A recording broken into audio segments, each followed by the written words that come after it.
zone, but as I said, that SimCity in his main is going to be impenetrable. Absolutely. Revenge ends up taking out the 4th and the 3rd base of Jagon there, but eventually I think is now going to pull back because he realized pretty much he cannot do anything, because if you take a look at Jagon's main base, that's just bad news for Revenge there, and also his main base is slowly and steadily going down. He eventually should have maybe saved a couple of buildings by lifting them, not deciding to do so. Also, he will eventually lose the command center in the natural expansion, now finally lifting it a little bit too late for my taste though. And also all of his SCVs are going to go down. Revenge drops down to 100 supply compared to 160 for Jagon, and it looks pretty decent overall for the blue term player. Yeah, Revenge is coming back to clean up this force, but it's all he's got. He's not going to have enough money to really... Although he does have a lot of money, actually. Where's he mining from? Oh, he's got a 3rd base there. Oh, mules. I keep forgetting that mules equal the entire economy of 6 bases. Yeah, eventually now the push in the main base of Jagon is going to be cleaned up here, but killing look off... at that force moving out into the 3rd. Yep. That's just... He's totally outgunned here. And also he just did so much damage. I mean, take a look at the harvest account. 30 to 30. It's pretty much even, but in terms of army, Jagon is just doubling Revenge's army size, and that is so important. Because after the thing is, such there's a no production buildings left for Revenge at all. Also. But especially if you're in such a base race scenario, having the bigger army is always key, because if it really comes to that one last fight where you have the showdown between army versus army, you usually will end up taking the win, and that usually takes the game for you. Now, Jagon is going to move forward, not even bothering about sieging his tanks. The Hellbats and the siege tanks in combination will rule here. GG is called, and Jagon takes game number 1. Really nice game number 1 there. Really evenly matched opponents, and it comes down to that 1 or 2 crucial engagements, 1 or 2 crucial choices made by each player, and then you kind of have to see what happens. Absolutely. Let's hope for an equal, awesome second game here between both players. If it goes on that awesome, we sure will have such a game. Let's hope for the best here. Let's also hope for the invite, because I'm always a little bit... what's the word?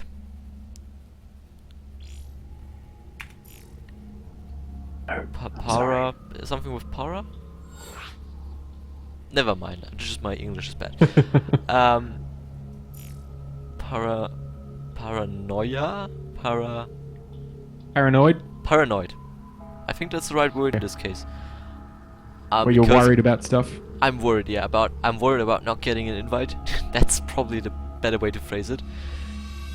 Just because I was left out like once or twice, like a long time ago, but it still bugs me, and I'm always worried that I won't get invited. But as you can see, we are currently sitting in the lobby,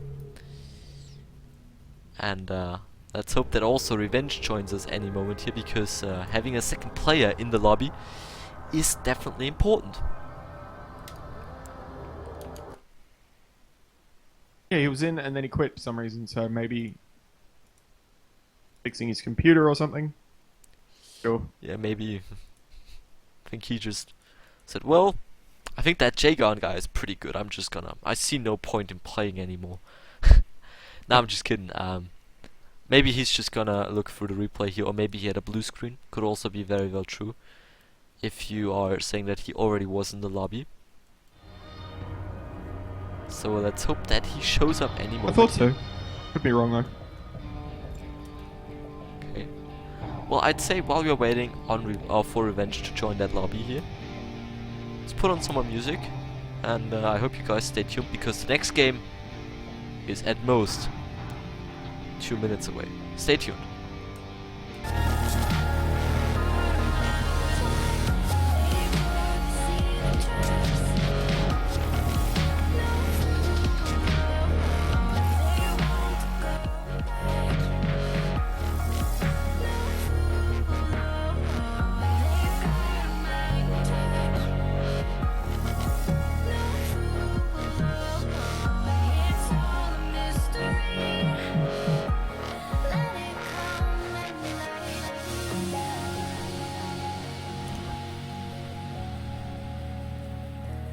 Let it come and let it be.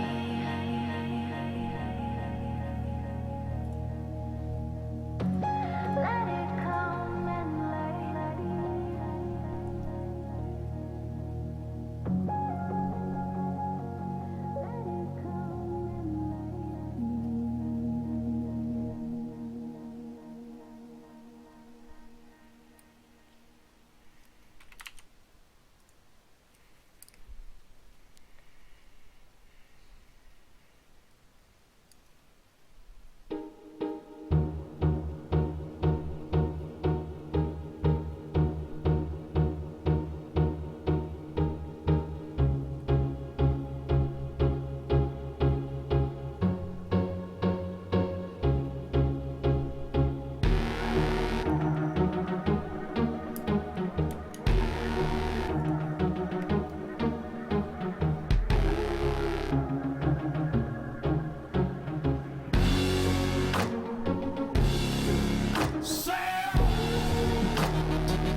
Alright guys, and we are back with game number 2 between the both players here in the semi-final of the CM Storm GO4SC2 Cup number 300 and something. I think Dale is also back, if I'm not completely mistaken. Well, I thought I just heard something anyways. Let's see. I think we are good to go. Introducing our player spawning in the bottom left hand side of Neoplanet S. It is going to be the Red Terran player, and it is Roxkiss Jagon. And in the opposing corner we are looking at the Blue Terran player. Currently down 1 game, but of course he can still get back by winning the 2 remaining games here in this series. It is going to be Alien Invasion's Revenge. Of course, as I am now back. he is now back, you heard. Of course, as in the previous game, obviously, this is also going to be a TVT matchup. So, Dale, I think you're a Terran, right? Protoss, baby. Oh, okay, yeah, well, never mind then. Terrans for cheaters. Noobs. I'm kidding. I do play a bit of Terran just as just for fun, because I find that Terran is probably one of the most, well, actually, without a shadow of a doubt, the hardest multitasking race. So, you know, play a bit of Terran to get your multitasking up, play a bit of Zerg for your macro, and play a bit of Protoss for kind of a combination.